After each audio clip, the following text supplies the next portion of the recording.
Ang langit ng gabi ay nagliliyab na pula tulad ng dugo, isang pulang buwan ang nakabitin na parang dugo, na nagpapakulay pula sa buong disyertong lupain sa ibaba. Sa wasak na larangan ng digmaan, mga bangkay ng mga demonyo at mandirigma ang nagkalat, isang dakilang anyo ang nakaluhod, isang mahabang sibat na kumikislap ng matingkad na kulay lila ang nakaturo sa lupa. Ang mabigat na paghina ng mandirigma ay umalingaw sa tahimik na paligid. Sinisikap niyang itaas ang ulo, ang mga pulang mata ay nakatingin sa pulang buwan na parang may nakikitang isang anino sa malayong lugar. Isang malalim at may sakit na tinig, ngunit puno ng pag-asa, ang bumulong. Para sa magiging tagapagmana ng maskarang ito, siya ay bumagsak, ang hininga ay unti-unting humina. Ang itim na maskara, na nagtataglay ng napakalakas na kapangyarihan, ay tila sumisipsip ng huling patak ng kanyang dugo.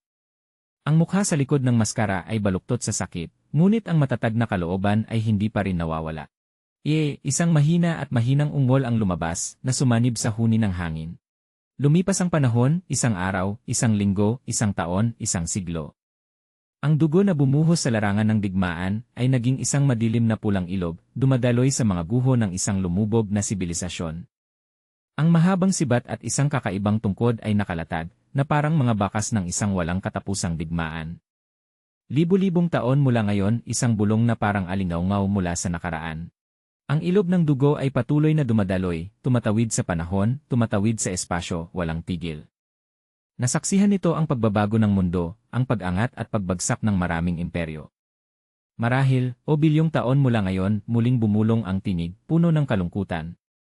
Sa ilalim ng madilim na pulang dugo, isang kamay ang umaabot, mahigpit na hawak ang isang makulay na pulang lotus na sumisimbolo ng bagong buhay, isang paggising mula sa mahabang pagtulog. Hindi alintana kung gaano katagal ang lumipas, ang pamana ay nananatili. Sa isang sinaunang aklatan, ang sinag ng hapon ay pumapasok sa bintana, sumisilay sa mga tumpok ng mga lumang aklat na nakasalansan na parang bundok. Isang batang lalaki, may gulo-gulong pilak na buhok, nakaupo sa sahig, nakasandal sa mga aklat, hawak ang ulo na puno ng pagkalito. Ang mga kumikislap na ilaw na parang alikabok ng diwata ay lumilipad sa hangin, tila naggagabay sa isang nakatakdang kapalaran. Ang batang lalaki na yon, walang iba kundi ang magiging tagapagmana ng maskara. Sa isang malayong hinaharap, tatanggapin niya ang bigat ng nakaraan. Ipinapakita ng larawan na siya ay masigasig na nag-aaral, pinag-aaralan ang mga sinaunang teksto, marahil upang maunawaan ang maskara at ang kapangyarihang dala nito. Ang kanyang noo ay nakakunot, ang mga mata ay nakatuon, at paminsan-minsan, may mga misteryosong sugat na lumilitaw sa kanyang braso, bilang paalala sa nakatakdang kapalaran. Tulad ng alamat na mandirigma na bumagsak, haharapin din ng batang ito ang matitinding pagsubok. Ang mga mansa ng dugo, matatag na mga mata, at ang kumikislap na liwanag mula sa maskara ay parang isang pangako, isang panata. Kailangan niyang ipangasiwaan ang maskarang ito at isang matalim na paalala mula sa nakaraan, puno ng bigat at responsibilidad. Sa huli, sa isang dramatikong tanawin ng hinaharap, sa ilalim ng pulang buwan at bagyong kalangitan, dalawang makapangyarihang anino ang lumitaw. Isa ay ang alamat na mandirigma noon, nananatiling marilag ngunit may kalungkutan, at sa tabi niya ay isang anyo na nagsasabing, pakiusap. Talunin ang mga ito. Iyon ang atas, ang misyon na dapat pasanin ng tagapagmana. Nagsisimula pa lamang ang pakikipagsapalaran. Ang panawagan ay parang isang alingaw-ngaw na tumatawid sa espasyo at panahon, dumadaan sa isipan ni Haku. Isang matinding alon ng lila. Pakiusap. Talunin ang mga ito. Iyon ang atas, ang misyon na dapat pasanin ng tagapagmana. Nagsisimula pa lamang ang pakikipagsapalaran. Ang panawagan ay parang isang alingaw-ngaw na tumatawid sa espasyo at panahon, dumadaan sa isipan ni Haku. Isang matinding alon ng lila na enerhiya ang sumiklab, kasabay ng napakaraming pulang matang nakabukas ng malaki sa maskara, na parabang ito ay nagigising o nagpapakita ng matinding galit. Dumating ang sakit na tumatago sa buto, ngunit kasabay nito ay isang agos ng lakas na dumadaloy sa mga ugat ni Haku, na pinipilit siyang harapin ang pamana na ito. Pakiusap! Isang sigaw ang umalingaw-ngaw sa loob ng ulo ni Haku, isang desperadong panalangin mula sa malayong nakaraan, na nagtutulak kay Haku na kumilos. Ako'y sumuri nito dahil ikaw ang humiling na uutal si Haku, ang mga mata niya ay puno ng takot at pagkalito. Nakatayo siya sa harap ng isang misyon na hindi niya maisip. Ang kanyang magandang mukha, ang kanyang pilak na buhok na ngayon, ay may ilang itim na hibla na nakatago, ay patunay ng kanyang mga pinagdaanan. Mahigpit na niyakap ni Haku ang kanyang mga kamay, ang pawis ay tumutulo sa kanyang noo. Ngunit hindi ito maganda, bulong niya, tinitingnan ang mga kaibigang kasama niya sa isang madilim na pasilyo. Sina Miriam at isa pang kaibigan, lahat ay tensyonado. Nakatayo ang grupo sa isang malawak na lugar, ang mahinang liwanag mula sa labas ay pumapasok sa pamamagitan ng mga mataas na bintana. Sa itaas nila, isang nakasulat na linya ang lumilitaw, puno ng tensyon, pagsalakay sa museo sa kalagitnaan ng gabi. Ang langit sa labas ay nagkulay rosas lila, tanda ng isang gabi ng kaguluhan. Sa oras na ito, sila ay nasa modernong panahon, isang museo sa London. Dito, ang mga sinaunang lihim ay naghihintay na matuklasan, at marahil ang maskara na dapat ipamana kay Haku ay nasa loob ng mga pader na ito. Sa loob ng museo, ang mga sinaunang maskara ay nakadisplay sa mga glass case. Bawat isa ay may natatanging disenyo, mula sa mga maselang ukit hanggang sa mga nakakatakot na hugis, lahat ay may dalang kwento, isang misteryosong kasaysayan. Ngunit sa mga yon, nariyan ba ang maskara na hinahanap ni Haku, ang maskara ng maalamat na mandirigma? Biglang, isang kaibigan ni Haku ang nagulat at sumigaw, Ikaw pala ang nagsabing Mechart of Mask ang darating ngayong gabi. Isang mahinang tunog ang umalingaw-ngaw na nakakuha ng atensyon ng lahat. Umiling si Haku, pilit inalis ang tensyon. Ito ay isang urban legend lang. Si Miriam, na may mata na puno ng kuryosidad, ay lumingon kay Haku, kaya. Haku, ano ang urban legend tungkol sa Mechart of Mask? Ang kanyang boses ay umalingaw-ngaw, binasag ang tahimik na tensyon sa museo. Ang pag-uusap na ito ay nagbukas ng bagong aspeto ng kwento, tungkol sa isang misteryosong alamat na konektado sa maskara at sa kapalaran ni Haku. Nagkunot si Haku, mabilis na binasa ang mga lumang pahina ng aklat na nahanap niya. Hayaan mong suriin ko muna, Miriam, sabi niya, puno ng pag-aalala ang tinig. Ayon sa mga libro, Mechart of Mask, binigkas ni Haku ng malakas, ang boses niya ay lumalim, na parang nagkukwento ng isang sinaunang kwento, ay isang nilalang na nabuhay mula pa noong unang panahon. Binuksan niya ang susunod na pahina, kung saan may larawan ng 3 puting maskara na walang anumang katangian. Ito ay isang sinaunang maskara na naghahanap ng tagapagmana. At ang tagapagmana ng maskarang iyon. Huminto si Haku, nilunok ang kanyang lalamunan. Ay magkakaroon ng pambihirang kapangyarihan. Itinuro niya ang larawan ng isang mandirigmang napapalibutan ng naglalagablab na apoy. Ngunit sa ibaba nito, may isa pang larawan, isang anino ng tao na bumagsak sa ilalim ng malabong lilang liwanag. Ngunit ang mga hindi makakamtan nito ay lulunurin ng maskara. At mamamatay. Tinapos ni Haku, ang boses niya ay unti-unting humina, na parabang nararamdaman niya mismo ang kakilakilabot ng sumpa. Kumindat si Miriam, ang kanyang mga matang kayumanggi ay kumikislap sa kasiyahan. Sabi niya, walang takot na naramdaman. Hindi masama, talagang magandang material para sa isang urban legend.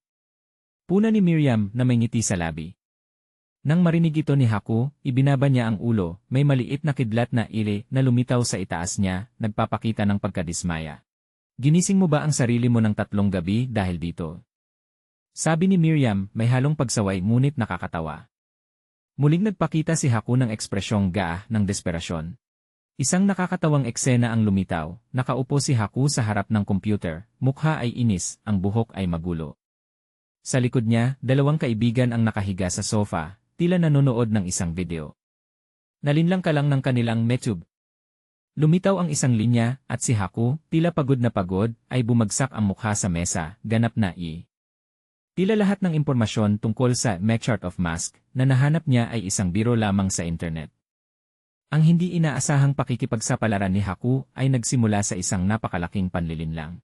Pipasensya na Bulong ni Haku, tumingin kay Miriam. Hindi ito tungkol sa iyo pero Tumango si Miriam, kalmado ang mukha, walang problema. Dagdag pa niya, hindi ko lang matiis na makita kang inaapi nila. Isang boses na puno ng hamon ang umalingaw-ngaw, Yiri. Isa sa mga kaibigan ni Haku, na may pulang sombrero at galit na mukha, biglang tumama sa balikat ni Haku na nagpabulalas ng kiele. Sa totoo lang, peke lang yan, sabi niya may paghamak. Nyakma ni Haku ang balikat, masakit at puno ng pagsisisi, pipasensya na ni. Nauutal siya. Sa susunod gagawin kong mas mabuti. Isang ibang kaibigan ni Haku ang nakatayo sa malayo, malamig ang boses na umalingaw-ngaw, kaya bilisan mo, atakihin at mamatay ka na. Ang susunod na linya ay nagpatigil kay Haku at sa kanyang mga kaibigan, dumating ako dito para kumuha ng larawan ng isang brutal na pagpatay. At pagkatapos, isang boses na puno ng paghamak ang umalingaw-ngaw, walang silbi ka, sino ba ang gustong kasama ka? Si Miriam, na may mukha ng pagkabagot, ay nakatawid ng mga braso. Seryoso, sabi niya, tumingin sa lalaking may pulang sombrero, masyado kang madaldal. Biglang parang may naisip ang lalaking may pulang sombrero. Lumaki ang mga mata niya, puno ng pagkagulat, Naiintindihan ko na. Lumingon siya kay Miriam, ngumiti ng mapanlinlang. Natatakot ka ba? Nilait niya, ang cute naman. Ngumiti lang si Miriam ng bahagya, hindi sumagot. Si Haku, na may mukha ng pagkawalang magawa, ay lumingon kay Miriam, Miriam, huwag kang maging mayabang, self-proclaimed protector. Umiling lang si Miriam, kalmado ang mukha, sige, sige. Huminga ng malalim si Haku, puno ng pagkadismaya. Bulong niya. Ulit na naman. Naisip niya, nakatingin pababa. Naihayag ko na naman ang hindi astig na bahagi ko. Tila marami pa si Haku na kailangang matutunan sa kanyang landas bilang tagapagmana ng maskara, hindi lang sa pagmaster ng kapangyarihan, kundi pati na rin sa pagharap sa mga nakakatuwang sitwasyon sa buhay. Nagpatuloy si Haku sa paghinga ng malalim, ang mukha ay puno pa rin ng pagkawalang magawa at pagkadismaya. Nasa kalaliman pa rin siya ng pag-iisip tungkol sa mga nangyari. Sige na, sabi ni Miriam, ibinalik ang atensyon ni Haku. Kailan ito lalabas? Nagulat si Haku, itinaas ang ulo, muling naging tensyonado ang mukha. Nakatingin siya sa kawalan, na parang sinusubukang isipin ang isang bagay. Tumingala si Haku sa pulang buwan na sumisiklab sa langit, ang boses niya ay naging seryoso, lalabas ito kapag umabot sa rurok ang pulang buwan. Ang hangin sa paligid ay tila naging makapal, tanda ng isang mahalagang kaganapan na malapit nang mangyari. Nagpatuloy si Haku, ipinaliwanag ang alamat, sinasabi na ang Mechart of Mask ay lalabas upang isuot ang sinaunang maskara. Ang pulang buwan sa langit ay lumalaki, na parang kumpirmasyon sa sinabi ni Haku. Si Miriam, na may mukha ng bahagyang pagdududa, ay nagsabi, ha? At inulit, isang sinaunang maskara. Tumingin siya kay Haku, puno ng pag-aalinlangan. Lumapit si Miriam sa isa sa mga display case, itinuro ang isang maskara na gawa sa magaspang na bato. Ito ba? Tanong niya na may halong pangungutya sa tono. Agad na itinanggi ni Haku, hindi, ito ay maskara mula sa sibilisasyong Maya. Tila pamilyar siya sa mga artifact sa museo, na nagpapakita na marami siyang ginugol na oras sa pag-aaral. Lumipat si Miriam sa isa pang maskara, ngayon ay isang mapusyaw na rosas na maskara, na may mas malambot na mga linya. Paano naman ito? Tanong niya, nananatili ang kuryosidad sa mukha. Ipinaliwanag ni Haku, ginagamit ito sa mga sinaunang teatro ng Romano. Ipinagpatuloy niya ang pagpapakita ng malawak niyang kaalaman tungkol sa kasaysayan at kultura. Sa wakas, itinuturo ni Miriam ang isang maskara na hugis mukha ng isang puting babae na may maliliit na mata at mga labi na nakangiti ng kakaiba. Paano naman ito? Tanong niya. Patuloy pa rin ang paghahanap ng sinaunang maskara, at tila hindi pa nila natatagpuan ang artifact na kailangan ni Haku. Tumingin si Haku sa kakaibang maskara na itinuro ni Miriam. Ito ay isang no mask mula sa Japan. Paliwanag niya habang tinatanaw ang mga detalyeng maselan nito. Pagkatapos ay lumingon siya sa isa pang maskara, isang madilim na rosas na maskara na mukhang mas matanda pa. Paano naman ito? Tanong niya, puno ng pag-asa ang tinig. Yesad, ito ay Tila sinusubukan ni Haku na alalahanin ang ilang impormasyon. Biglang lumaki ang mga mata ni Haku, ang mga pupil ay lumiit. Ang kanyang mukha ay nagpakita ng pagkabigla at takot. Marahil ay may natuklasan siyang isang kakila-kilabot na bagay o nakakita ng isang hindi inaasahang palatandaan. Ang ilaw ng flashlight ni Haku ay tumutok sa isang bagay na nakakalat sa sahig, isang piraso na hugis maskara na nasira. Marahil ito ang sinaunang maskara na kanilang hinahanap, ngunit ito ay nagkabasag-basa. Nakangatog ang boses ni Haku, nanginginig ang tinig, ay ito Hindi niya maipaliwanag, puno ng takot at hindi makapaniwala ang kanyang mga mata. Ito ang maskara sa propesya, ngunit hindi na ito buo. Pasensya na, hindi ko alam, sabi ni Haku, sinusubukang kalmahin ang sarili. Ito ang unang pagkakataon kong makita ito. Tiningnan siya ni Miriam nang may pagdududa. Bulong niya. Pagkatapos, isang tinig na puno ng pagkadismaya ang sumigaw, seryoso ka ba? Alam mo ba na ang kaalamang ito ay isang sakripisyo para maiwasan ang kalungkutan? Ang tinig na iyon ay tila mula sa isang tao na wala sa paningin o isang tinig na umaalingaw-ngaw sa isip ni Haku na tumutukoy sa mga lihim na kanyang natuklasan. Huminga ng malalim si Miriam, ang kanyang mga mata ay malungkot. Matagal na mula noon, sabi niya. Tila may dalang misteryosong nakaraan si Miriam na may kaugnayan sa kalungkutan at sinaunang kaalaman. Napangiti si Haku ng mapait. Yelan, bulong niya. Pero ayos lang. Ang kanyang mga mata ay puno ng pagtanggap, isang pagtalikod. Tila, kahit naharapin ang mga kakilakilabot na bagay, handa siyang tanggapin ito. Maganda ito. Bulong ni Haku sa sarili, pumikit ang mga mata. Tila natagpuan niya ang isang layunin, isang aliw sa kanyang kapalaran. Kahit na masaktan ako o pagsamantalahan. Bulong ni Haku, inilalagay ang kamay sa dibdib. Kaya kong tiisin ang lahat. Ang mga salitang ito ay nagpapakita ng kanyang katatagan at tapang, handang harapin ang kahit ano. Lumitaw ang imahe ni Haku noong bata pa siya, nakaupo ng mag-isa sa isang malamig na silid, malungkot ang mukha. Parang noong iniwan ako noon. Bulong niya, puno ng sakit ang mga mata. Basta't hindi ako nag-iisa. Lumalabas na ang pinakamalaking takot ni Haku ay hindi kamatayan o sakit, kundi ang kalungkutan. Ang maskara, at ang mga lihim na dala nito, ay marahil ang paraan upang makahanap siya ng koneksyon, upang hindi na muling harapin ang takot na iyon. Magpuyat at magkwentuhan tungkol sa mga kalokohang urban legends. Bulong ni Haku, may bahagyang ngiti sa labi. Basta't may kasama lang ako. Iyon ang nagpapasaya sa akin. Ngumiti ng maliwanag si Haku, pumikit ang mga mata. Mahigpit niyang niyakap ang mga dokumento sa kanyang mga kamay, ang ilaw ay sumasalamin sa kanyang puting buhok. Kahit gaano man kahirap ang buhay, ang pagkakaroon ng mga kaibigan ay nagdudulot ng malaking kaligayahan sa kanya. Tumingin si Miriam kay Haku na nakangiti, ang kanyang mga mata ay naging malambot, may halong init at pag-unawa. Isang maliit na usok ang lumabas mula sa kanyang bibig, nagpapahiwatig ng isang maluwag na buntong hininga o isang komplikadong damdamin. Nagulat si Haku, may bahagyang pagkabigla sa mukha. Hindi, nagsinungaling ako. Bulong niya. Tumingin siya pababa, namumula ang mga pisngi. Sino ba naman ang magsasabi ng ganong bagay? Naupo siyang nag-aalangan, ganun. Pagkatapos ay naging matatag ang mga mata ni Haku, may halong determinasyon at sakit. Gusto ko lang na makasama ka. Sabi ni Haku na may taos pusong tinig. Napalibutan si Miriam ng lilang ilaw at sa tabi niya, isang simpleng puting maskara na nakabalot sa tela ang lumitaw. Tila ang maskarang ito ay sumasalamin sa malalim na hangarin ni Haku o isang simbolo ng koneksyon sa pagitan nila ni Miriam. Biglang lumaki ang mga mata ni Haku sa takot, ang pawis ay dumadaloy sa kanyang mga templo. Ang lahat sa paligid ay tila nagdilim at naging pulang-pula, nagpapahiwatig ng nalalapit na panganib. Isang misteryosong kamay na may itim na guwantes ang biglang lumitaw at nagtapon ng isang bagay patungo kay Haku at Miriam. Pareho silang bumagsak sa lupa. Isang malakas na lilang enerhiya ang sumiklab sa paligid nila, na parang nagsimula na ang isang labanan. Nagulat si Haku at sumigaw, Ano yan?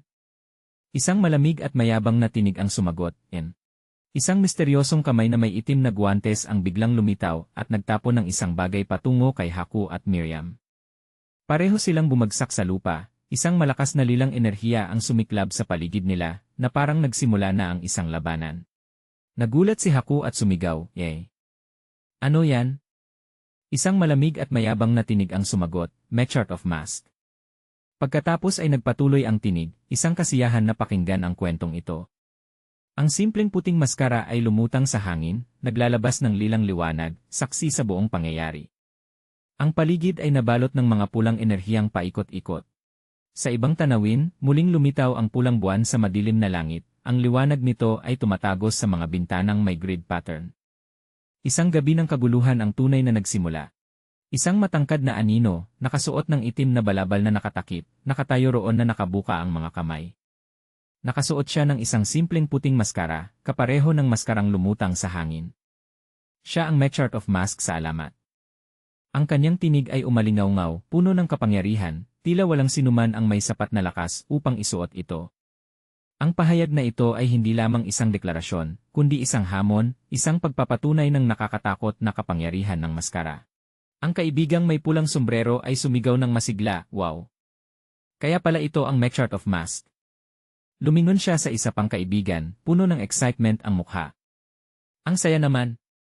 Pagkatapos ay bumalik siya kay Haku, na may hamon sa tinig, Haku, bilisan mo na at mamatay ka na ni. Pagkatapos ay nagpatuloy, sige, unay. Isang simpleng puting maskara ang lumitaw, may itim na mga mata at nakakatakot na ngiti. Ang puting maskara ay lumipad mula sa kamay ni Mechart of Mask at tumakbo patungo sa lalaking may pulang sombrero. Ang tinig ni Mechart of Mask ay malamig, ikaw ang susunod. Nagulat ang lalaking may pulang sombrero, lumaki ang mga mata, sumigaw, ha? Napalibutan siya ng lilang ilaw, habang ang mga puting usok ay paikot-ikot sa kanyang katawan. Sumigaw siya sa takot, eh. Ano yan, anong ginagawa mo?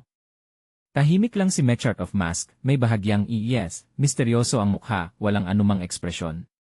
Inilapit niya ang kamay sa maskara ng lalaking may pulang sombrero, na parang may gagawin. Ah! Ang maskarang ito ay bagay sa'yo, sabi ni Mechart of Mask, inilagay ang kamay sa mukha ng lalaki, pinilit ang puting maskara sa kanyang mukha. May mga tunog na kabuom na naganap, nagpapahiwatig ng nagaganap na pagbabago. Ito na, sabi ni Mechart of Mask, na may halong kasiyahan ang tono. Sumigaw ang lalaking may pulang sombrero, ha, pagkatapos ay Ay. Unti-unting humina ang kanyang tinig, nagpapakita ng takot at kawalang pag-asa habang nilulunok siya ng maskara. Isang naglalagablab na enerhiya ang sumiklab ng malakas, bumalot sa lalaking may pulang sombrero. Ang mga tunog na alien ay sunod-sunod na umalingaw-ngaw, na parang may isang bagay na dinudurog at winawasak. Nilamon na siya ng maskara. Naku, sa wakas ay naluto ka na, sabi ni Mechart of Mask, na parang walang pakialam, tila inaasahan na niya ito. Tinignan niya ang nasusunog na katawan ng lalaking may pulang sombrero, habang ang isa pang anino niya ay nakatayo sa tabi, walang anumang emosyon. Susunod ay you. Ito para sa'yo, sabi ni Mechart of Mask, itinapon ang isa pang maskara patungo sa natitirang kaibigan ni Haku. Sumigaw ang kaibigan, diyan. Muling sumiklab ang lilang ilaw, kasabay ng mga tunog na ingin.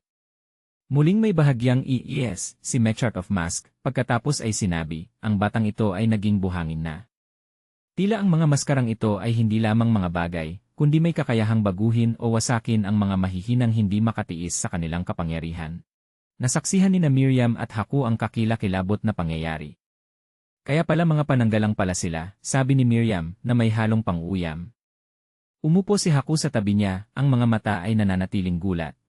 Tinignan ng diretsyo ni Mechart of Mask si Haku, ang tinig niya ay malalim at puno ng kapangyarihan, ikaw ang tunay na tao. Ang mga salitang ito ay hindi lamang pagkilala, kundi isang hamon, isang pagtitiyak na si Haku ang tagapagmana na matagal na niyang hinahanap. Opisyal nang nagsimula ang labanan sa pagitan ni Haku at Mechart of Mask, at unti-unting nahahayag ang kapalaran ni Haku. Sobrang saya ko, sigaw ni Mechart of Mask, ang tono ay puno ng kasabikan at pagkabaliw. Ang puting maskara na may itim na mga mata at mahabang pulang dila niya ay lalo pang nagpapatingkad sa kanyang nakakatakot na anyo. Matagal ko nang hinihintay ang gabing ito. Itinaas niya ang dalawang kamay na parang tinatanggap ang isang mahalagang okasyon at sinalubong siya ng naglalagablab na pulang liwanag. Tumingin sina Miriam at Haku kay Mechart of Mask, ang mga mukha nila ay puno pa rin ng pagkabigla. Nagpatuloy si Mechart of Mask, sa wakas ay makikita na kita. Ang mga salitang ito ay direktang nakatuon kay Haku, na parang 1,000 taon na ang lumipas, siya ay naghintay lamang sa sandaling ito. 1,000 taon na Bulong ni Mechart of Mask, ang mga mata niya ay nakatuon kay Haku. Bilyong taon pa Itinaas niya ang isang matulis na daliri, itinuro kay Haku. Matagal ko nang hinahanap ang tagapagmana ng maskarang ito. Hindi lang ito basta salita, kundi isang makapangyarihang pagtitiyak, na nagpapahiwatig na si Haku ay nakatakdang magkaroon ng kapalarang ito. Hoy! Biglang lumitaw si Mechart of Mask sa harap ni Miriam, hinawakan niya ang leg nito. Nakatayo si Haku sa tabi, ang mga mata ay pinalaki dahil sa takot. Matagal na tayong hindi nagkita, sabi ni Mechart of Mask, ang tono ay puno ng misteryo. Muling sumiklab ang lilang liwanag sa paligid ni Miriam, tanda ng masamang pangyayari. Natigilan si Miriam, ang mga mata niya ay pinalaki, puno ng takot at pagkabigla. Ano po, nauutal siya? Marahil ay nakilala niya si Mechart of Mask, o napagtanto niyang may kaugnayan siya rito. Miriam ni. Sigaw ni Haku nang may pag-aalala, sinubukang lapitan siya. Ngunit mahigpit na hawak ni Mechart of Mask si Miriam, malamig niyang sinabi, "Ngayon." Itinaas ni Mechart of Mask ang kamay sa mukha ni Miriam, na parang nagbabanggit ng isang mahika. "Magising ka na." Sabi niya, at isang malakas na asul na enerhiya ang sumiklab, bumalot kay Miriam. Natigilan si Miriam, ang mga Miriam ni. Sigaw ni Haku nang may pag-aalala, sinubukang lapitan siya. Ngunit mahigpit na hawak ni Mechart of Mask si Miriam, malamig niyang sinabi, "Ngayon." Itinaas ni Mechart of Mask ang kamay sa mukha ni Miriam, na parang nagbabanggit ng isang mahika. "Magising ka na." Sabi niya, at isang malakas na asul na enerhiya ang sumiklab, bumalot kay Miriam. Natigilan si Miriam, ang mga mata niya ay naging maliwanag na asul, ang asul na liwanag ay bumalot sa buong katawan niya. Ang mga kidlat na kulay asul-lila ay sumabog sa paligid, at ang itim niyang buhok ay lumipad, na parang dumaranas siya ng isang nakakatakot na pagbabago. Pinalaki ni Miriam ang mga mata, ang mga pupil ay lumiit, ang maliwanag na asul mula sa mga mata niya. Mukhang nagising siya ng isang nakatagong kapangyarihan, o kaya ay kinokontrol ni Mechart of Mask. Sa isang dramatikong tagpo, nakatayo si Mechart of Mask sa harap ng isang maliwanag na asul na anyo, na may mga asul na mata at buhok, nakahawig ni Miriam. Itinaas niya ang kamay, at isang lilang enerhiya ang sumabog mula sa kanyang palad. Tumugon din ang asul na anyo, at tinamaan ng malakas si Mechart of Mask. Ang buong paligid ay nabalot ng asul lilang liwanag at kidlat, tanda ng isang mabagsik na labanan. Nagising na si Miriam, ngunit siya ba ay lumalaban para sa kanyang sarili, o ginagamit lang siya ni Mechart of Mask?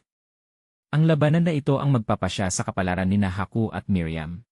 Bumagsak si Miriam, ang mga mata niya ay nakapikit, itim na usok ang umuusbong mula sa kanya. Mukhang tapos na ang labanan, at natalo si Miriam, o kaya ang bagong gising na kapangyarihan ay nagdulot sa kanya ng pagod.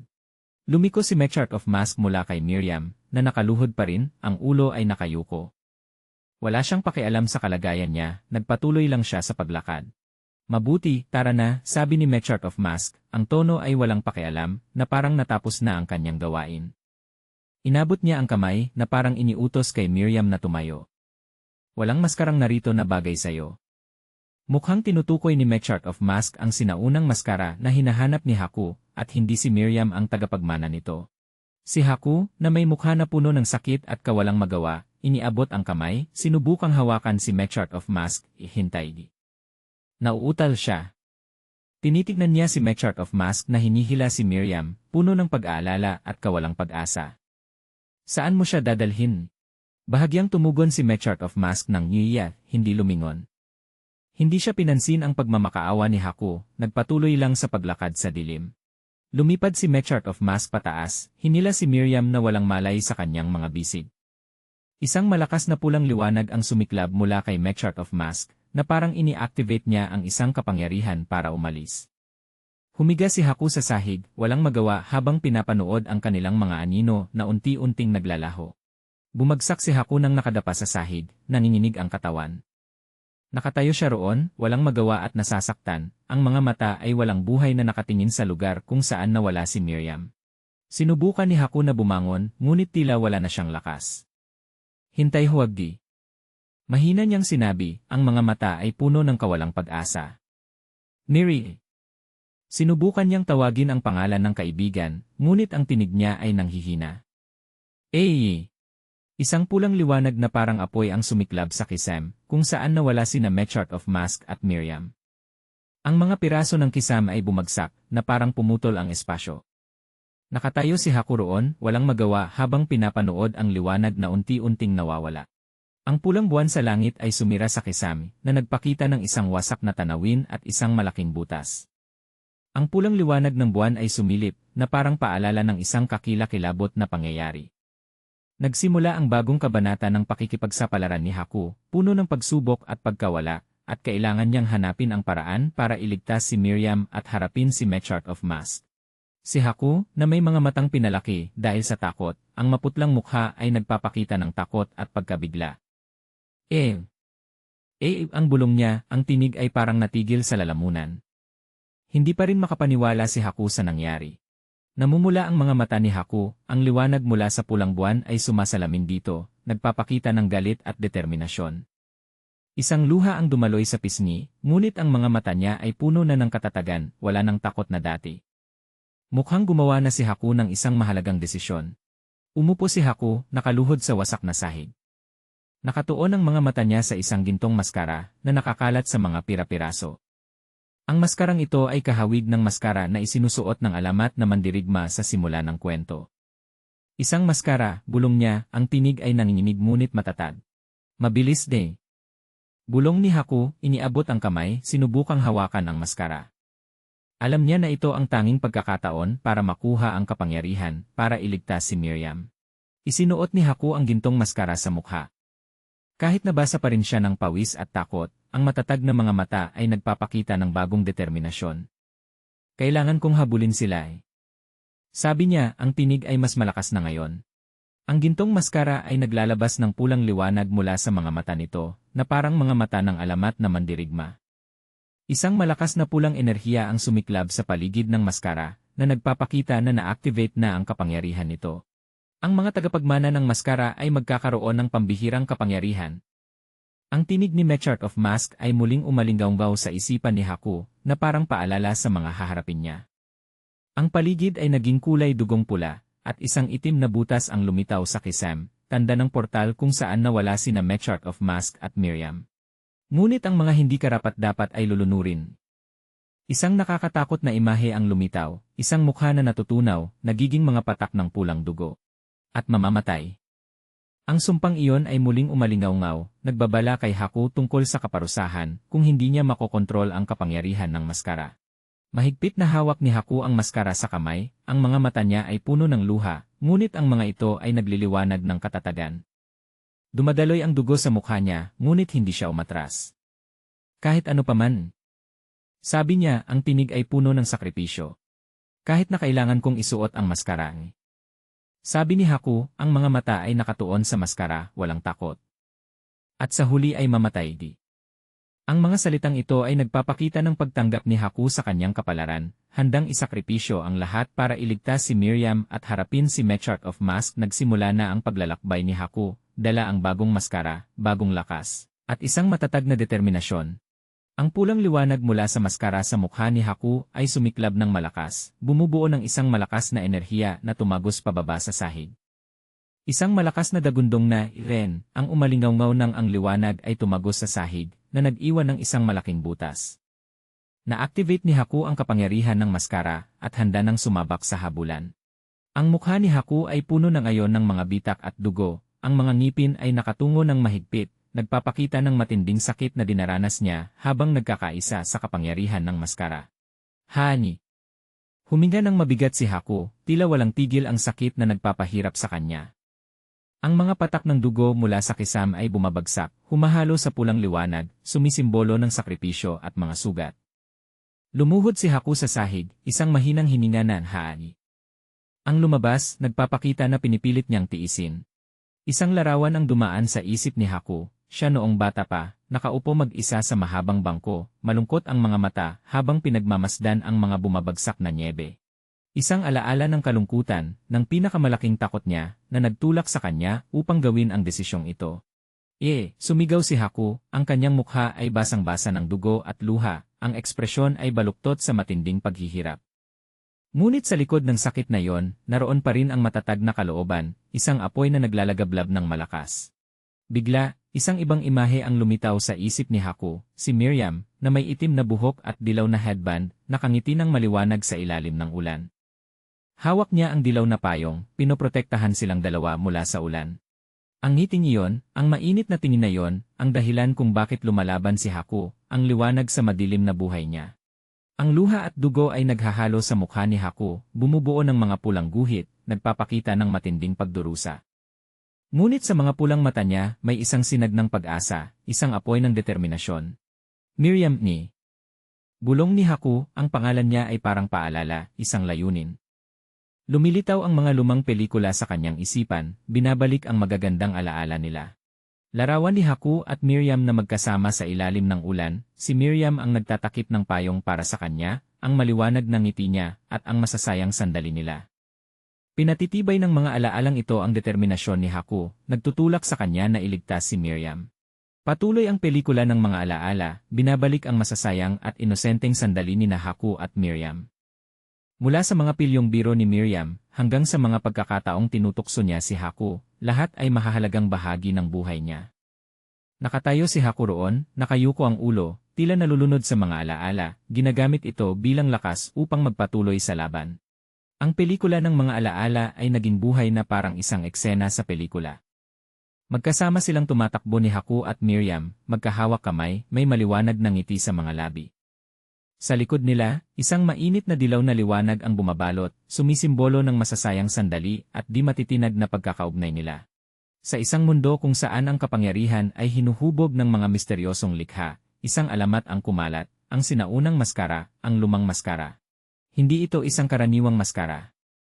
Sinasabing, sa napakaraming iba't ibang maskara, mula sa makulay na imahe ng mga demonyo hanggang sa mga simpleng disenyo na puno ng pangamba, iisa lamang ang napili. Ang maskarang iyon. Sinumang magmamana nito ang mga bulong na umaalingaw sa makikipot na mga kalye, tumatawid sa mga sinaunang kagubatan, at umaakyat sa mga nagyayelong tuktok ng bundok. Ang kapangyarihang ibinibigay ng maskara ay hindi pangkaraniwan. Hindi lamang ito pisikal na lakas, kundi isang pagsabog ng enerhiya, nagbubukas ng mga nakatagong kakayahan sa pinakamalalim na bahagi ng bawat kaluluwa. Sa isang nakakatakot na sandali, isang binata ang bumagsak, ang sakit ay sumira sa kanyang katawan habang may isang bagay sa loob niya ang nagigising. Isang sinaunang, matindi na enerhiya ang naghahanap ng paraan upang makalabas. At pagkatapos, sa gitna ng magulong labanan, isang anino ang lumitaw, lumulutang sa hangin. Ang may itim na maskara ay tila katatapos lang ng isang matagumpay na ani. Ang mga piraso ng pulang enerhiya, kumikislap na parang mga patak ng dugo, ay kumalat sa paligid.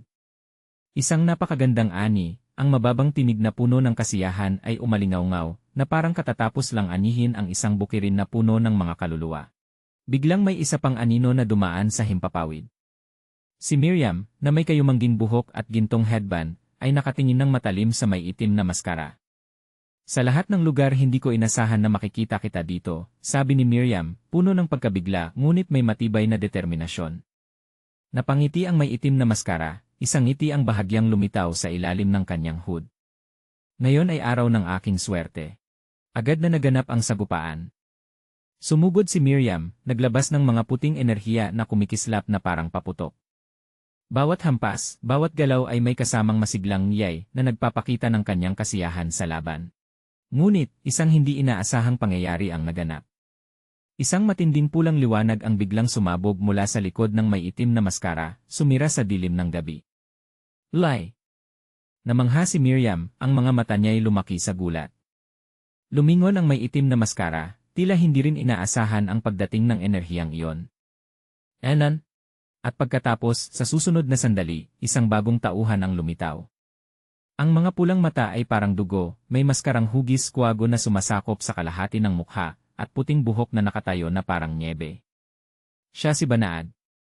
Sumugod siya ng napakabilis, may pulang buwan sa likuran na parang dugo, na nagpapataas ng kanyang nakakatakot at makapangyarihang aura. Isang nakakatakot na sigaw ang pumunit sa hangin. Iha! Ito ang sigaw ng kawalan ng magawa at sakit, nang matapilok ang may itim na maskara. Nahulog ang maskara mula sa kanyang kamay, na nagpapakita ng isang mukha na baluktot sa takot, may mahabang asul at berdeng dila na nakalabas. Ang biglaang hampas ay nagpadala sa may itim na maskara na lumipad pataas, nahulog ng malaya sa pulang himpapawid, napapalibutan ng mga sumasabog na usok. Napabigla siya at napabulong, ito ay. Agad na tumugon ang may itim na maskara. Ang mga mata sa ilalim ng maskara ay nagningning ng matinding pulang liwanag, puno ng pag-ingat at galit, handang harapin ang bagong kalaban. Ang bilis ni Banaag ay nakakatakot. Dumaan siya sa may itim na maskara, nag-iwan ng pulang bakas ng liwanag. Isang unggoy ang umalingaw, delikado. Ang pulang liwanag ay sumabog ng mas malakas, bumalot sa may itim na maskara, habang tuloy-tuloy ang mabilis na pag-atake ni Banaag. Tumayo si Banaag ng tuwid, ang mga pulang mata ay nakatuon sa may itim na maskara, ang mga kamao ay mahigpit na nakapit, tila handang magbigay ng huling hampas. Alam mo yan, ang boses na puno ng pagbabanta ay umalingaw-ngaw.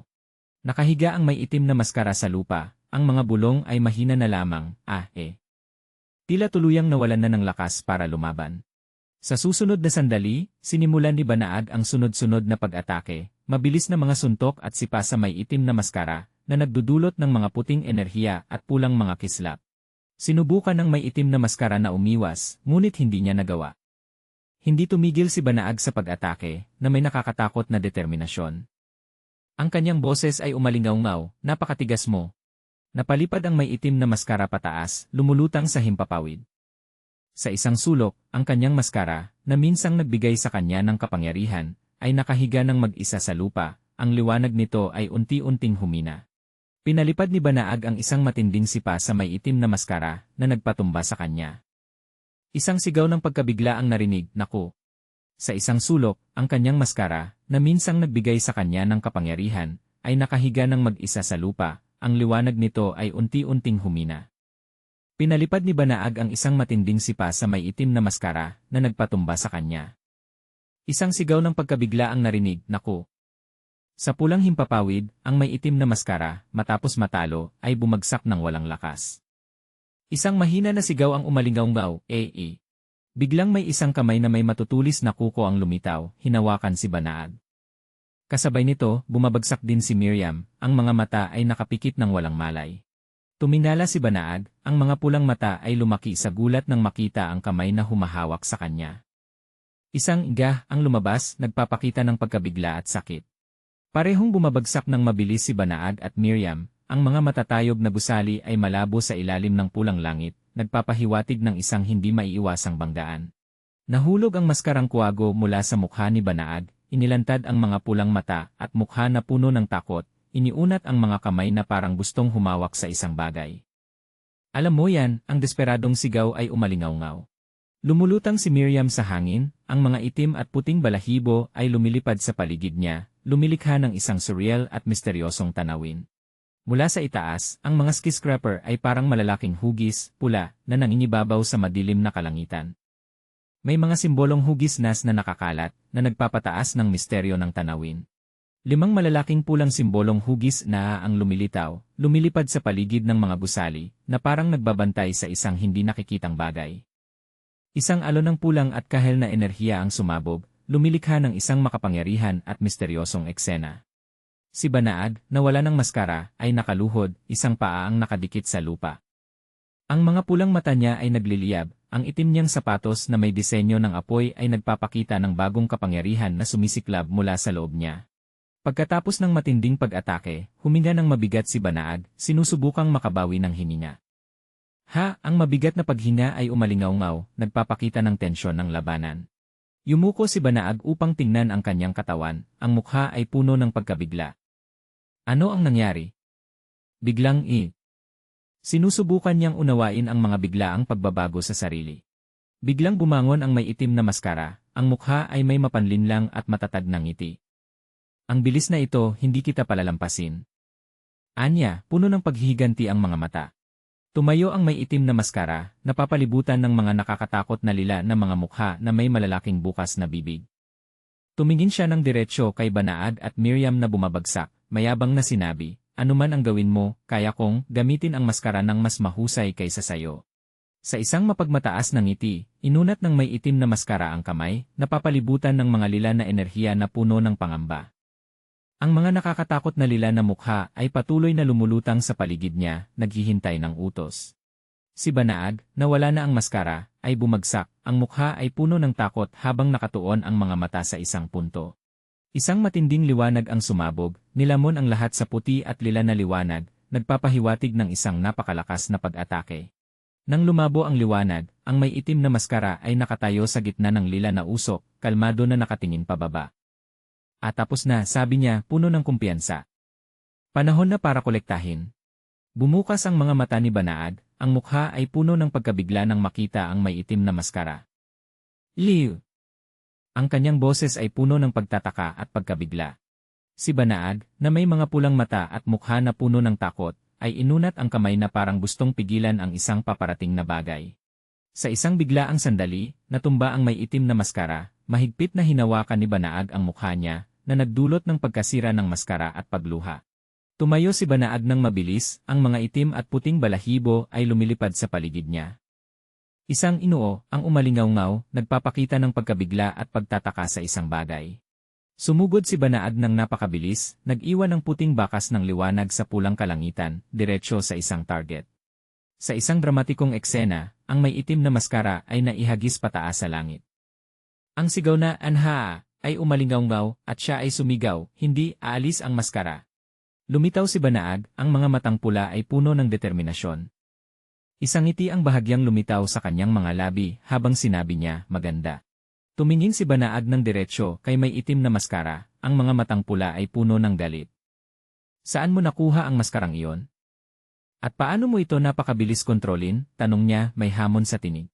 Si Banaag, na may mukha ng galit, ay iniunat ang kamay, pinagmamasdan ng matindi si may itim na maskara. "Ito. Ano ba ang ginagawa mo?"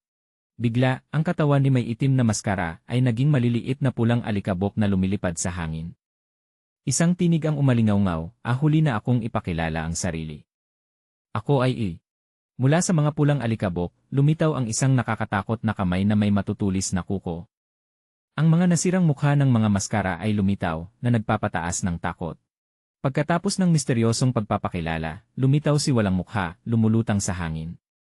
Paligid niya ay napakaraming maskara na may iba't ibang hugis at kulay, na bumubuo ng isang surreal at makapangyarihang tanawin. Sabi niya, ang prinsipyo ng maskara ay. Ngumiti si walang mukha ng tuso, ang mga puting mata ay tumitig kay Banaag. "Matagal na akong naghahanap ng isang taong magmamana ng isang espesyal na maskara sa napakahabang panahon." Sa isang mabilis na sandali, gumawa si walang mukha ng puting usok, parang isang misteryosong babala. "Kaya ako Sabi niya, "Gusto kong dalhin ang batang ito sa bahay." Inabot ni walang mukha ang kamay, biglang hinuli si Banaag. Kaya ang sabi niya at isang ay, nagulat ang lumabas kay Banaag. Sinubukan ni Banaag na lumaban, mahina ang tinig na nagsabi, "Tigilan mo." Kahit na wala na ang maskara niya, pilit pa ring lumalaban si Banaag habang hinahawakan siya ni walang mukha gamit ang mahahabang, matutulis na mga daliri. "Huwag mo akong hawakan." Pilit pinipigilan ni Banaag si walang mukha, ang mga matang pula ay puno ng determinasyon. "Miriam! Tigil!" Sa isang engranding eksena, ang tor ng Big Ben ay matatag na lumitaw sa pulang kalangitan, ang orasan ay nagpapakita ng bandang 11:30. Mukhang ang oras ay nakikipagkarera sa labanan na ito. Sa susunod na sandali, naglunsad si walang mukha ng isang malakas na atake, itinapon si Banaag pataas. Ang sigaw na ng sakit ay umalingaw-ngaw. Habang lumilipad pataas, masakit na niyayakap ni Banaag ang kanyang ulo, may masakit na ekspresyon. "Ang sakit nito." Bulong niya pagkatapos ay nagulat, nang mapansin ang isang bagay. Lumulutang si Banaag sa hangin, may mapagmataas na ngiti. Yinang mukhang bihasa na siya sa paggamit nito. Sabi niya, puno ng pag-isip ang mga mata. Lumitaw ang isang itim na balahibo na napapalibutan ng mapulang malabong liwanag. Anong klaseng bagay ito? Isang tinig na puno ng pagkabigla ang umalingaw-ngaw, nagpapakita ng kalituhan ni Banaag. Patuloy na lumulutang si Banaag, nakatingin sa itim na balahibo. Sino ba talaga siya? Sinusubukan niyang alamin ang tungkol sa bagong kalaban. Si Banaag, na may mga pulang mata at ang maskarang kuwago sa mukha, ay maingat na sumusuporta kay Miriam. Sa kanilang mga paa, ang mga itim at puting balahibo ay lumilipad sa paligid, at sa malayo, ang tor ng Big Ben ay matatag pa ring nakatayo, tahimik na saksi. Itinaas ni may itim na maskara ang dalawang kamay, nagpapakita ng pagsuko. Sige na, sumusuko na ako." Ngunit pagkatapos, sinabi niya ng may palihim na tono, "Pero ayos lang ba ito? Handa ka na ba?" Ngumiti si may itim na maskara ng misteryoso. "Maraming tao ang hahanapin ang sandata na yon, alam mo ba?" Nagbabala siya, ang mga matang malamig at matalim, nagpapahiwatig ng mga paparating na problema. Sa gitna ng pulang kalawakan, isang misteryosong tao na may sombrero at salamin ang nakatayo sa lugar na pinagbawalan ng mga banderang Kikip Diwi, na may simbolong na, siya si Detective Kaito. Sumagot siya sa isang hindi nakikitang tanong. Si Detective Kaito na nakasuot ng puting kamiseta ay may hawak na telepono, medyo naguguluhan ang mukha. "Nagmadali akong pumunta dito pero nawala na siya nang dumating ako." Sabi niya pagkatapos ay tiniyak. Si Detective Kaito na may pulang buhok, balbas, at puting kamiseta na bukas ang mga buttons, ay bumiti ng may kumpiyansa habang nakikinig sa telepono. "Sigurado akong mahuhuli ko siya." Tiniyak niya at muli. Isang misteryosong tinig ang umalingaw-ngaw sa hangin, na may mga pulang patak ng dugo na nakakalat sa paligid. Hindi ba problema kung siya ay kalahating buhay, kalahating patay? Ang tinig ay malamig at malupit, nagpapahiwatig ng isang masamang plano. Dumidilim ang gabi, ang pulang buwan ay naglalagablab na parang dugo na nakabitin sa kalangitan, nagpapahid ng isang mahiwagang kulay sa mga lumang bubong ng bahay na yari sa ladrilyo. Isa itong hindi pangkaraniwang gabi, na nagbabadya ng mga di pangkaraniwang pangyayari. Sa isang madilim na eskinita, isang lalaki na nakasuot ng formal na uniforme ang nakatayo sa gitna ng mga dilaw at itim na warning tape. Malamang nakatatagpo rin siya dito, ang mababang boses ay umalingaw-ngaw, tila nakikipag-usap sa isang tao sa pamamagitan ng komunikasyon.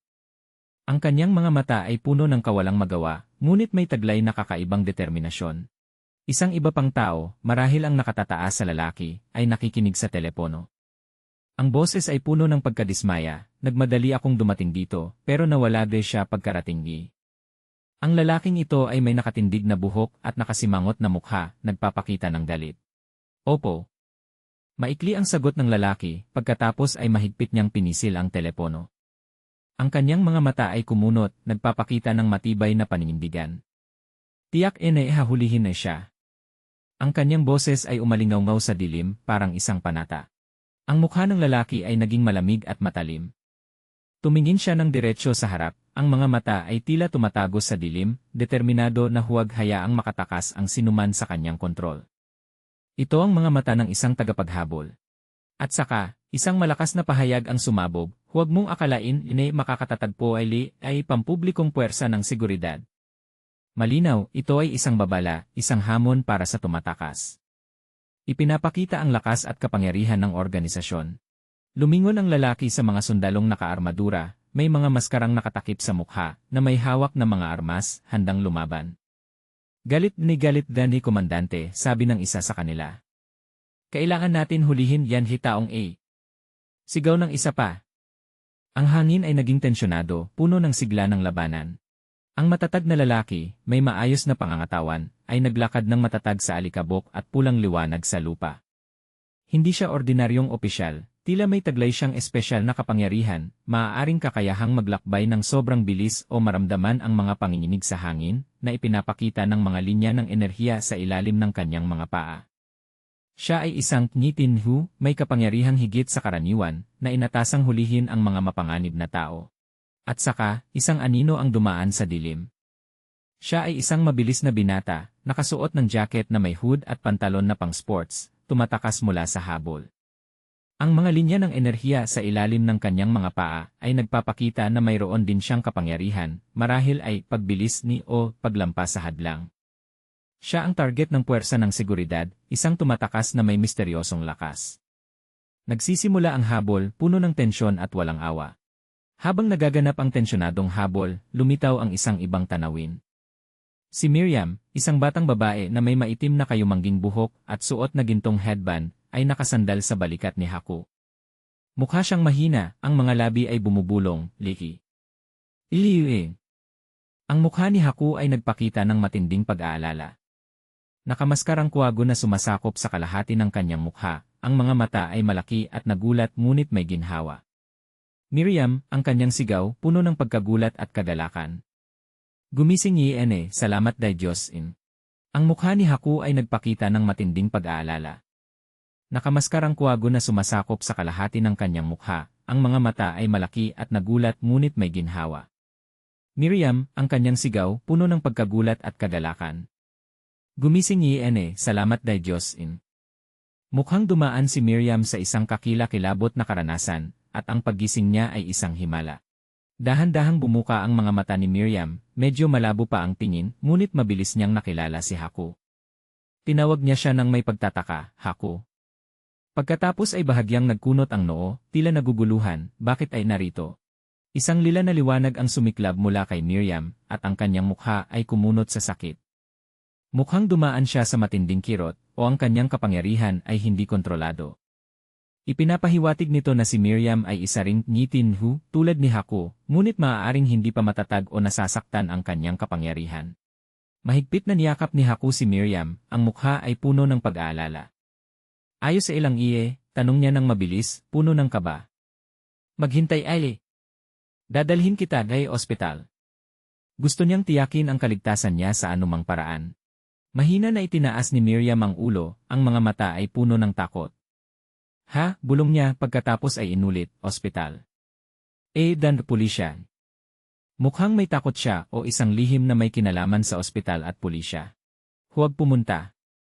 Doon, sabi ni Miriam ng mahina, pumutol ang mga salita ngunit matatag.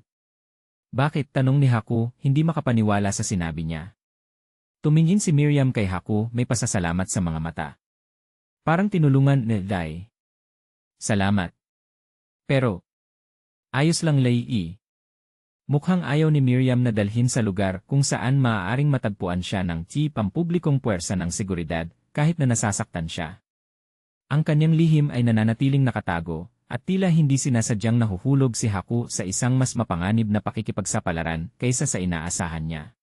Nang matapos magsalita si Miriam, ginamit ni Haku ang kanyang kapangyarihan, inangat ang bata sa hangin, handang dalhin siya palayo. Ang pulang liwanag ay pumapalibot sa kanila, nagpapakita ng sobrang bilis ng pagdalaw. Tara, Rene. Umuwasilay tayo, sabi ni Haku, hindi na pinapansin ang mahihinang pagtutol ni Miriam. Alam niya ang dapat gawin para protektahan si Miriam, kahit ano pa ang kaharapin. Kumaway si Miriam, sinubukang lumaban. Gusto niyang makawala sa mga bisig ni Haku, ang mga mata ay mahigpit na nakapikit dahil sa inis. Ibaba rin, Lai. Utos niya. Ang kanyang kapangyarihan ay patuloy na magulo, naglalabas ng kumikislap na mga sinag ng liwanag sa paligid. Mahina pa siya, ngunit matatag ang kalooban. Bigla na lang naitulak si Haku ng isang malakas na enerhiya mula kay Miriam.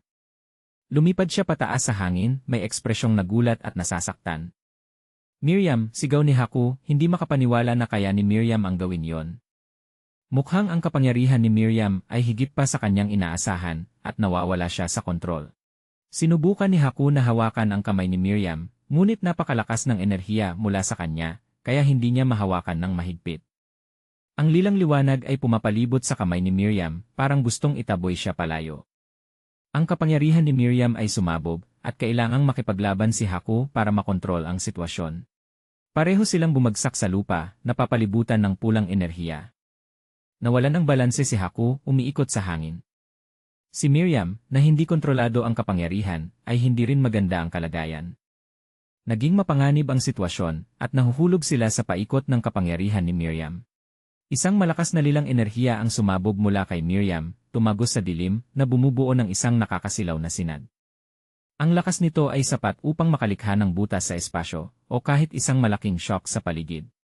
Malinaw na ipinapakita ng kapangyarihan ni Miriam ang kanyang nakapipinsalang lakas, at si Haku ay nahaharap sa isang sitwasyong lampas sa kanyang kontrol. Ungol ni Haku, ngunit mahigpit pa rin niyang niyayakap si Miriam, pinoprotektahan siya. Ligtas, Bulong niya, pilit na pinananatili ang malay. Tinanggap niya ang karamihan ng pag-atake mula kay Miriam, ngunit patuloy na pinoprotektahan siya. Muling nawalan ng malay si Miriam sa mga bisig ni Haku. Miriam, ayos sa ilang tanong ni Haku nang may pag-aalala, bahagyang ginugulo siya. Nawalang malay ulit Lanji bata. Ang kanyang boses ay puno ng pagkadismaya at kawalang magawa. Malinaw na ang pagkontrol sa kapangyarihan ni Miriam ay isang malaking hamon kaysa sa inaakala niya. Tumingin si Haku kay Miriam na walang malay sa kanyang mga bisig, ang mga mata ay puno ng pag-isip. Ayaw talagang pumunta ng ospital, Vanji bata. Nagtanong siya sa sarili, pero bakit? Ang larawan ni Miriam na mahina na nagsabing huwag pumunta. Doon ay lumilitaw sa kanyang isipan. Alam niya na may malaking lihim sa likod ng pagtanggi na ito at kailangan niyang alamin. Tumingala si Haku, nakatitig sa kawalan, kung saan isang nakakatakot at demonyong mukha ang lumitaw sa kanyang isipan. Ito ang imahe ng pangalan ng maskara na binanggit ni Miriam. Tiyak hinahabol na pangalan ng maskara, Yanji bata. Iniisip niya, nararamdaman ang isang panganib na nagbabantang lumapit. Gusto kong dalhin Yanji batang ATI bahay. Tumingin siya kay Miriam, ang boses ay puno ng determinasyon at bahagyang pagkalito, Miriam. Anong nangyari dahil Napagtanto niya na ang pagprotekta kay Miriam ay hindi lamang isang mabuting gawa, kundi isang pakikipaglaban sa mga mapanganib na puwersa. Matapos sumabog ang kapangyarihan ni Miriam, umupo si Haku nang bigla sa lupa, humihingal. Yumuko siya, nagpapakita ng pagkalito at pagod. Telepono, tanong niya sa sarili, nang may isang telepono na nakalapag sa tabi niya. Eke. Mukhang ang teleponong ito ay maaaring may hawak na mahalagang pahiwatig, o isang bagay na biglang lumitaw pagkatapos ng mga nangyari. Tumingin si Haku ng matagal sa telepono, ang mga mata niya ay puno ng pagdududa at kuryosidad. Hindi niya alam kung kanino ang telepono, o kung may kaugnayan ito sa kasalukuyang sitwasyon. Sino rin Eke? Tanong niya sa sarili, na para bang may bagong misteryo na unti-unting lumalabas. Sa isang ganap na ibang tanawin, sa ilalim ng naglalagablab na pulang buwan, isang malaking gusali ang matatag na nakatayo. Ito ang gusali ng Christ High School, isang napakalaking estruktura na tila isang lugar ng pag-aaral o isang mahalagang pasilidad. Ang pagbabagong ito ng eksena ay nagpapahiwatig na ang kwento ay malapit ng lumipat sa bagong lokasyon o may kaugnayan ang gusaling ito sa mga pangyayaring nagaganap. Isang palatandaan ang nakasabit sa pader, may nakasulat na in emergency room. Ito ay senyales na may pasilidad medikal sa gusali, kung saan maaaring maalagaan si Miriam kung hindi siya tatanggi. Bumalik sa silid medikal, naupo si Haku sa tabi ni Miriam na nakahiga sa kama. Nakamaskara si Haku, ang mukha niya ay tila pagod, ngunit ang mga mata ay puno pa rin ng malasakit. Nakikipag-usap siya kay Urushi Shijuro, na tila isang medical staff o kakilala niya. Kaya, malaki din itulong sabi ni Haku na may tono ng pasasalamat. Yumuko si Haku, bumulong, salamat dahil pagtatago ng bagong mukhang may tinatago siyang lihim tungkol kay Miriam, at tinulungan siya ni Urushi Shijuro na itago ito. Lumitaw si Urushi Shijuro, na may madilim na kulay lilang buhok at malamig na ekspresyon. Nakasuot siya ng uniforme ng estudyante o guro, at may badge sa dibdib na Pangulo ng estudyante. Sagot niya. Siya ang Pangulo ng estudyante ng Christ High School, Urushi Shijuro. Dagdag pa niya, tinawag Venji ambulansya ay musum. Mukhang si Urushi Shijuro ay isang taong may kapangyarihan at impluensya, at alam niya ang mga nangyayari. Ang musum ay maaaring ang unang lugar kung saan nasugatan si Miriam, o isang mahalagang pangyayari ang naganap doon. Tiniyak ni Urushi Shijuro, hindi malubhagyan ni sakit niya. Nakapagpagaan ito ng loob ni Haku, kahit na ang kakayahan ni Miriam na sumabog ay maaaring magdulot ng seryosong epekto. Tinapos ni Urushi Shijuro, pahinahan lang siya ng kaunti. Tumingin siya kay Haku at Miriam, may matatag ngunit mahabaging tono. Mukhang mahalaga ang papel niya sa pagprotekta kay Miriam at pagtulong kay Haku. Unti-unting lumalantad ang mga komplikadong relasyon at mas malalaking lihim sa pakikipagsapalaran ni Haku at Miriam. Binigyan ni Urushi Shijuro si Haku ng isang tasa ng mainit na tubig, inilagay ni Haku ang kamay sa dibdib at huminga ng maluwag. Salamat sa Diyos, Bulong niya na bahagyang nabawasan ang alalahanin dahil ligtas si Miriam. Nakaranas siya ng isang gabi ng pagsubok, at ang mainit na tubig ay parang isang tamang aliw. Hetong hawakan mo. Ngumiti si Urushi Shijuro ng bahagya, ang mga mata ay puno ng pag-unawa kay Haku. Ha, sambit niya. Pagod ka na rin, hindi ba, sabi niya na may mahinahong tono. Dapat kang magpahinga ng kaunti at magpahinga ng sandali. Alam ni Urushi Shijuro na marami ng pinagdaanan si Haku sa pagsunod at pagprotekta kay Miriam. Kinuha ni Haku ang tasa ng tubig, yumuko at nagpasalamat. Salamat po, sabi niya na may bahagyang pagod na tingin. Tumingin siya kay Urushi Shijuro nang may pagkalito, ngunit bakit mo ako tinawag ng ganito na huli? Hindi niya maintindihan kung bakit niya nalaman ang tungkol sa insidente at nakipag-ugnayan sa kanya sa ganitong oras. Nanatiling malamig ang mukha ni Urushi Shijuro, ngunit may matalinong kislap sa mga mata. Hindi ko akalain na nag-usap na tayo dati.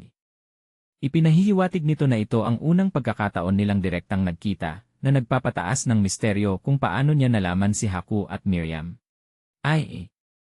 Bahagyang huminga si Urushi Shijuro, ang mga mata niya ay bahagyang nakasipit, na parang pinag-iisipan ang isang bagay. Handa na siyang ibunyag ang totoong dahilan sa likod ng kanyang pakikialam. Nakatanggap ako ng ulat mula sa mga tao sa lungsod, simula ni Urushi Shijuro. Sabi nila may isang batang lalaki na nakauniporme na naglalakad-lakad sa labas, ngunit ang mas mahalaga ay... Huminto siya, naging seryoso ang mukha, na parang magbubunyag ng mahalagang impormasyon. Tumingin si Urushi Shijuro kay Haku ng may paghanga at ngiti. Napakagaling mo, sambit niya. Napakagaling mo sa pagprotekta sa batang iyon at pagdadala sa kanya dito. Ang taos pusong papuri ay nagulat at medyo nahihiya si Haku.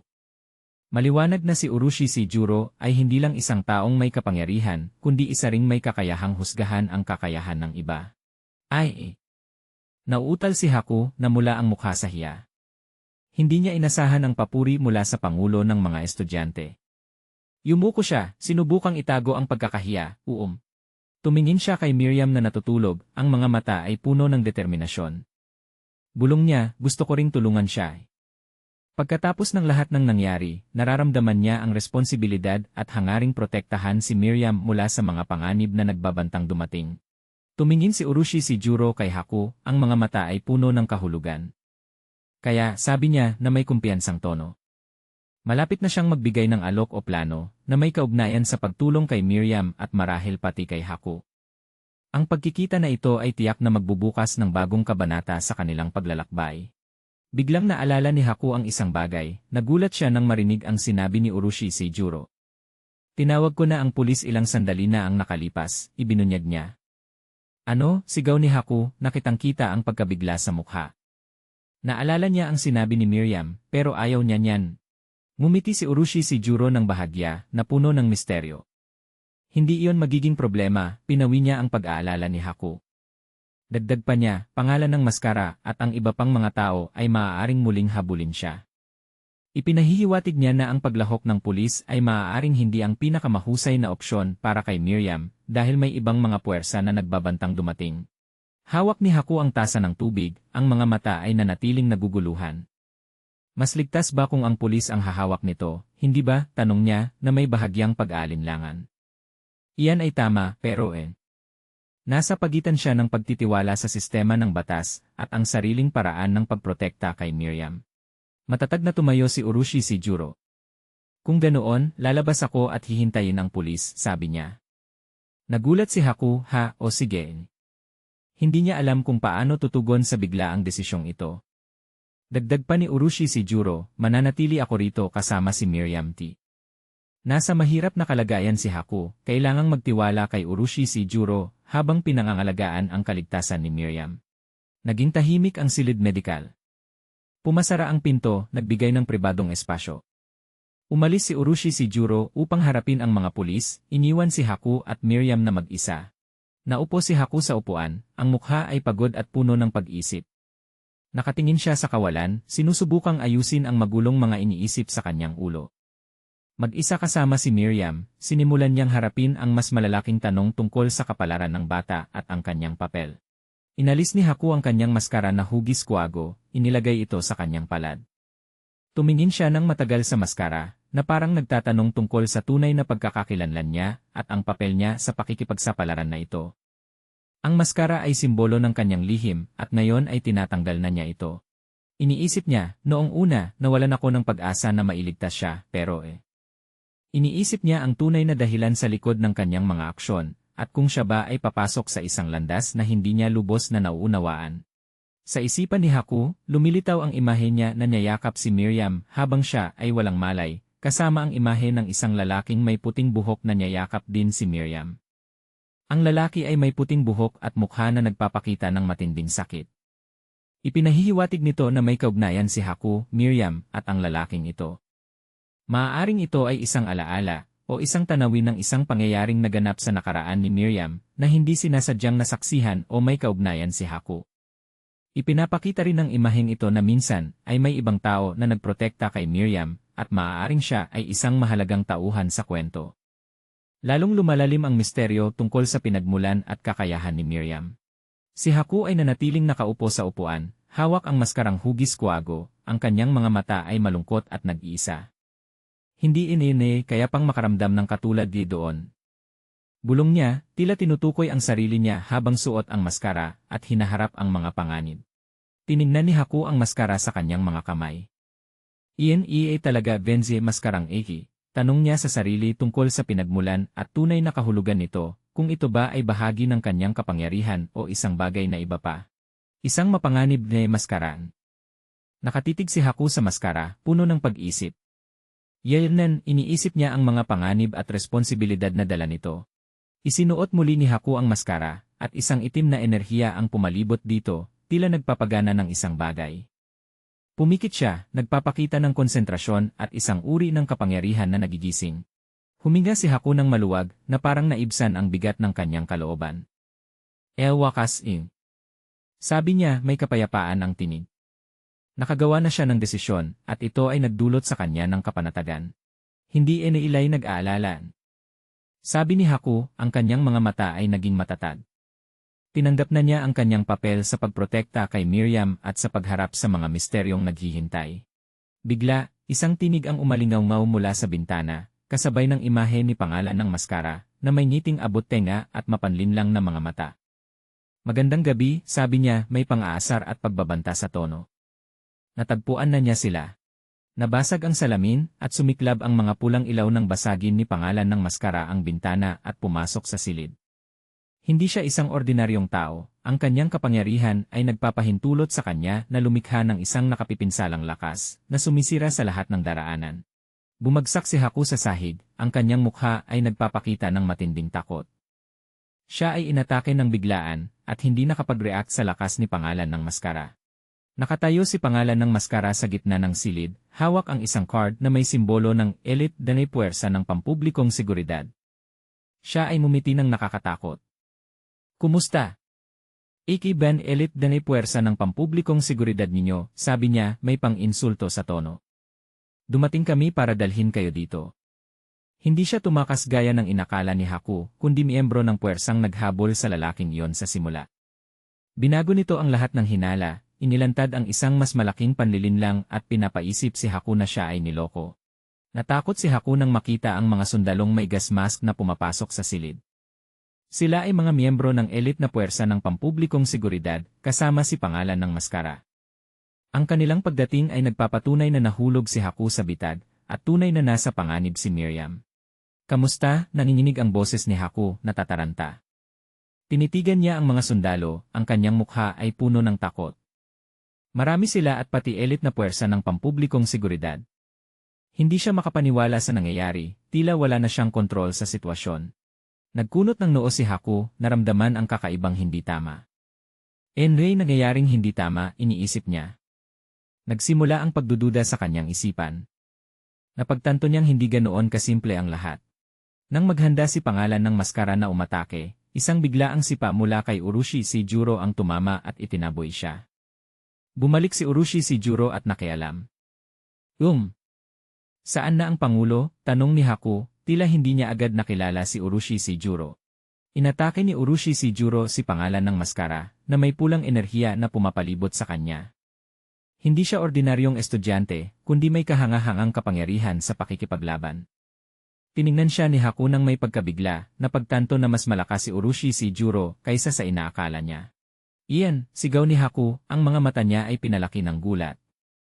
Hindi siya makapaniwala sa lakas ni Urushi Seijuro, at ang pagkabigla ay nagdulot sa kanya ng pagkahilo. Sigaw ni Haku, ang mga mata niya ay pinalaki ng gulat. Hindi siya makapaniwala sa lakas ni Urushi Seijuro, at ang pagkabigla ay nagdulot sa kanya ng pagkahilo. Sigaw ni Haku, halo ng pagkabigla at pagkabahala. Hindi niya maintindihan kung bakit inatake ni Urushi Seijuro si Pangalan ng Maskara, isang miyembro ng elite na puwersa ng Pampublikong Seguridad. Lalo lamang nitong pinasidhi ang komplikasyon ng sitwasyon. Ngumiti ng mapanlinlang si Pangalan ng Maskara, niyakap si Miriam. Ayos lang sabi niya, may kayabangan sa tono. Nagtagumpay siyang mahuli si Miriam, at ngayon ay nasa kanyang mga bisig na si Miriam.